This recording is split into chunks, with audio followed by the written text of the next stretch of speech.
Monsieur le Premier ministre, je voulais vous interpeller sur l'amendement voté par le Sénat la semaine dernière dans le cadre du projet de loi de financement de la sécurité sociale visant à demander aux Français de donner 7 heures de leur temps de travail.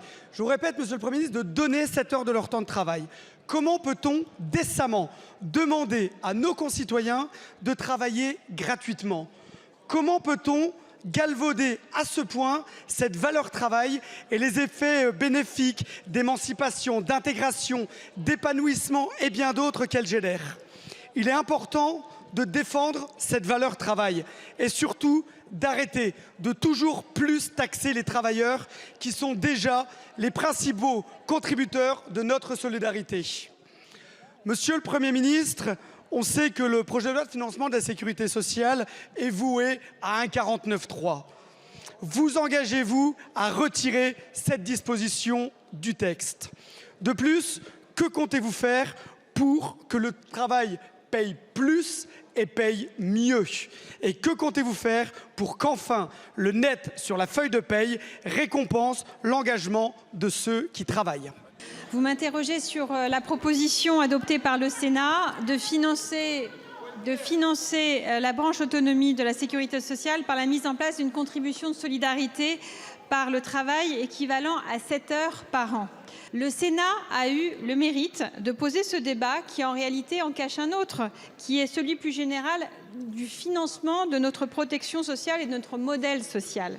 Et dans le pays, le financement de la protection sociale repose essentiellement sur le travail. Et donc le coût du travail avec ce sujet très particulièrement français que vous avez souligné, monsieur le député, qui est le coût super brut de l'employeur très élevé et le salaire net perçu du travailleur qui est bas. Et c'est ce sujet qui est aujourd'hui fondamental. Excusez-moi. Donc, en ce qui concerne aujourd'hui les heures de travail, la France est le pays qui travaille le moins de l'OCDE. C'est effectivement... Attendez. Certes, s'il vous plaît, certes, les travailleurs en France à temps complet travaillent moins que leurs homologues. Mais le temps partiel y est moins développé et les indépendants en France travaillent plus.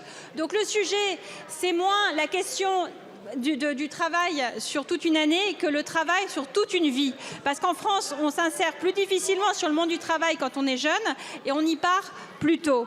Et donc, le Sénat pose une question importante, mais nous pensons avec le Premier ministre et avec le gouvernement que la question des 7 heures supplémentaires doit d'abord être posée aux partenaires sociaux. C'est d'abord eux qui doivent pouvoir décider et en l'occurrence, c'est pour ça que le gouvernement avait donné une position défavorable au Sénat.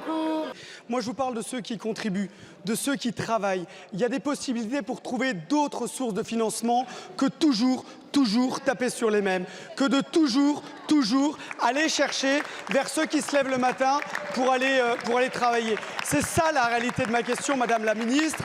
Et donc, vous n'avez pas répondu. Comptez-vous garder, oui ou non, cette proposition dans le cadre du prochain 49?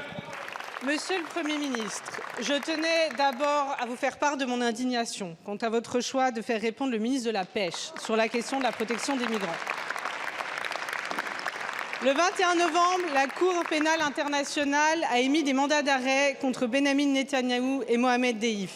Cette décision est un pas significatif vers la paix et la justice pour toutes les victimes civiles depuis le 7 octobre.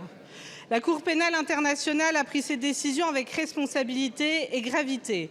Elle a établi sur des motifs raisonnables que Benyamin Netanyahou s'est rendu coupable de crimes contre l'humanité pour meurtre, persécution, utilisation de la famine comme arme de guerre. Lui et son gouvernement ont privé et privent encore sciemment la population civile de Gaza de nourriture, d'eau, de médicaments, de carburant et d'électricité. Cette décision doit amener tous les pays à remettre en question leurs relations avec le gouvernement israélien. Il est temps d'en finir avec les doubles standards et les faux-semblants hypocrites. Le droit international s'applique de la même manière pour Assad, pour Poutine, pour Netanyahou.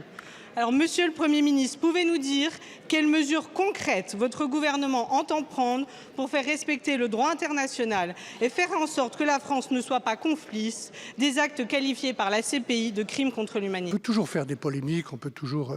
Non. Écoutez-moi une seconde, s'il vous plaît. Nous avons pensé à l'intitulé de la question que nous avons reçue, quelquefois c'est assez sommaire, hein. Nous avons pensé qu'il s'agissait de sauvetage en mer. Voilà pourquoi, mesdames, messieurs les députés, c'est le ministre en charge de la mer et donc en charge au sein du gouvernement, avec mes côtés, des secours en mer. Écoutez-moi, ne vous énervez pas, ça ne sert à rien sur une session aussi grave. Ça ne sert à rien de s'énerver, de polémiquer sur des questions aussi graves. Voilà pourquoi M. Le Maire, en charge des secours en mer, a répondu à cette question précisément. Au-delà de ce qui peut être un malentendu et qui ne suscite pas, qui ne devrait pas susciter des polémiques, franchement, sur un sujet aussi grave, je veux dire que le ministre Bruno Retailleau, qui est en charge des questions d'immigration, est tout à fait en action sur cette question. Nous n'avons donc pas à commenter ces décisions, ni pour soutenir, ni pour condamner. Je veux simplement redire, puisque je l'ai déjà dit devant votre Assemblée, que dans ce domaine comme dans d'autres, la France appliquera rigoureusement, comme elle l'a toujours fait, les obligations qui lui incombent au titre du droit international. Au-delà de ce problème grave, Madame la Présidente, je veux saisir l'occasion de cette réponse pour vous dire que... D'abord pour vous dire, Monsieur le Premier ministre, que le cessez-le-feu immédiat, il doit avoir lieu au Liban et à Gaza. Au Liban où en ce moment même, Israël est en train de faire des frappes. La deuxième chose, c'est que votre ministre a également dit que la France appliquera le droit international, mais il a refusé de répondre à la question de savoir si Benyamin Netanyahou serait arrêté s'il venait sur notre sol.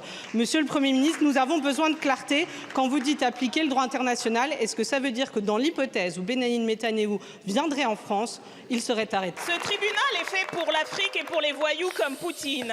Ces propos dégoulinants de racisme ont été adressés par un dirigeant occidental au procureur de la Cour pénale internationale pour qu'il cesse ses investigations sur les exactions des dirigeants israéliens. Refusant de céder aux pressions, le procureur de la CPI a demandé en mai dernier des mandats d'arrêt à l'encontre du Premier ministre israélien Benjamin Netanyahou, son ministre de la Défense d'alors Yoav Gallant, ainsi que 3 chefs du Hamas pour les crimes de guerre et crimes contre l'humanité commis à Gaza et en Israël depuis le 7 octobre 2023.